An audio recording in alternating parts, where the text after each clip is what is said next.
You set up camp, you build your fire, you feel safe inside that little ring of light, and that's exactly the problem.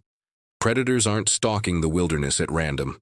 They're reading your camp like a map, and they already know exactly where to wait. Every year, hunters and campers get caught off guard, not because a predator got lucky, but because the campers set up in one of the same 7 blind spots that animals have been exploiting for as long as humans have slept outdoors. You think the danger is out there past the tree line, somewhere in the dark? It's not. It's closer than that, and it's been closer the whole time. Here are the 7 places predators actually hunt near your camp, counting down to the one spot most campers walk past a dozen times a day without ever knowing what's watching them from it. Number 7. Your food cache. You hang your food, you stash your cooler, you think you've solved the problem. But where you put it is just as important as how you secure it. Campers hang bear bags 10 feet from their tent because it's convenient, because walking further in the dark feels pointless. That convenience is the trap. A predator doesn't need to come into your camp to find your food. It only needs to come close enough to smell it, and 10 feet is nothing. That means every animal drawn in by the scent has to pass directly beside where you sleep to get to it. Move your cache at least 200 feet downwind of your tent, and you turn your food from bait sitting on your doorstep into a non-issue 3 football fields away. Number 6. The game trail you didn't know you camped on. Flat, clear ground, no brush to clear. Easy to pitch a tent. That's exactly why animals use it too. A worn path through the brush isn't empty space. It's infrastructure, built and maintained by generations of deer, elk, and the predators that follow them. Moving to water, moving to bedding ground, moving on a schedule that has nothing to do with you. Pitch your tent on that path, and you haven't found a clearing. You've built a roadblock on a route something else uses every single night. Before you commit to a spot, look for packed dirt, browsed brush lines, and scat along the ground. If you find a trail, camp beside it, never on it. Number 5. The brush line at the edge of your camp. It looks like nothing. A little tangle of undergrowth ringing your sight, thick enough that you don't bother looking twice. That's the point. Predators don't hunt from open ground because open ground gives away their position. They hunt from cover, and a dense brush line 20 or 30 feet from your fire gives a predator everything it needs. Concealment, a clear line of sight to your camp, and an easy retreat if it's spotted. You've been staring past it all night, assuming distance equals safety, when the real threat has been sitting close enough to watch you cook dinner. Clear a real buffer zone around your site, and if a section of brush is too thick to see through, that's the section you don't turn your back on. Number 4. Downwind of your fire. Fire feels like protection, and in a lot of ways it is. But smoke and cooking scent don't stay contained to your campsite. They travel, and wherever the wind is carrying them, that's the direction pulling every hungry animal in the area toward you.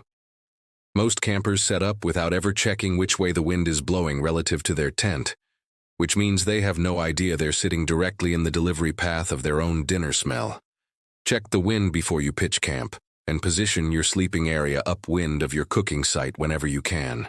You want the smell of your food drifting away from where you sleep, not settling in on top of you. Number 3. The water's edge at dusk. You already know not to camp directly on the water, but the danger here isn't where you sleep, it's where you linger. Every predator in the area times its movement around one thing: when prey comes to drink. Dusk and dawn are peak activity windows for exactly that reason. And a water source at last light isn't a peaceful place to fill your bottles. It's rush hour. Campers walk down to the creek at golden hour because the light is beautiful and the moment feels calm, completely unaware that they've stepped into the exact window and exact location where predator and prey are most likely to cross paths. Get your water done in full daylight, well before dusk, and if you need it again after dark, move fast, use a light, and don't linger. Number 2. The deadfall and blowdown piles you walk past without a second look. A tangle of fallen trees looks like an obstacle, not a hiding place, so most campers barely register it. But a blowdown pile is a den. It's shelter from weather, it's concealment, and it's often already occupied long before you ever arrived. Setting up near one or worse, letting your kids or your dog explore one, puts you within striking range of something that was there first and has no intention of leaving because you showed up. Give any major deadfall a wide, deliberate berth, and never let curiosity walk you or anyone with you into gaps in a blowdown you can't see the back of. And number 1, the spot you never even think to check, directly above you. Campers scan the ground, the tree line, the brush, the water, every horizontal direction there is, and almost nobody looks up. Big cats in particular don't hunt like wolves or bears, running you down across open ground. They drop. A low, thick branch over a trail or a campsite is a platform, and an animal capable of using it will sit motionless in that spot for hours, waiting for exactly the moment you walk underneath, distracted, hands full, eyes on the ground. This is the one that explains the encounters that never make sense afterward, the ones where campers swear there was no warning at all. There was a warning. It just wasn't at eye level. Before you set your tent under a low canopy, before you walk the same stretch of trail every morning without thinking, look up. A thick branch 8 to 12 feet over a path is exactly the height and exactly the range a predator needs. Here's what ties all 7 of these together. None of them look dangerous. They look like convenience, like scenery, like the ordinary background of a normal camp. The cache 10 feet away, the flat clearing, the pretty brush line, the calm water at sunset, the fallen trees, the branch overhead. Every one of them reads as harmless right up until it isn't. And that's not an accident. Predators aren't drawn to obvious danger zones because obvious danger zones don't work. They're drawn to the places prey feels safe enough to let its guard down, and your camp is full of them if you don't know what you're looking at. So here's how you actually camp smart. Cache your food far downwind, not just far away. Check the ground for trails before you pitch a single stake. Clear your brush line and respect it if you can't. Know your wind relative to your fire and your tent. Get your water before last light. Give deadfall a wide path.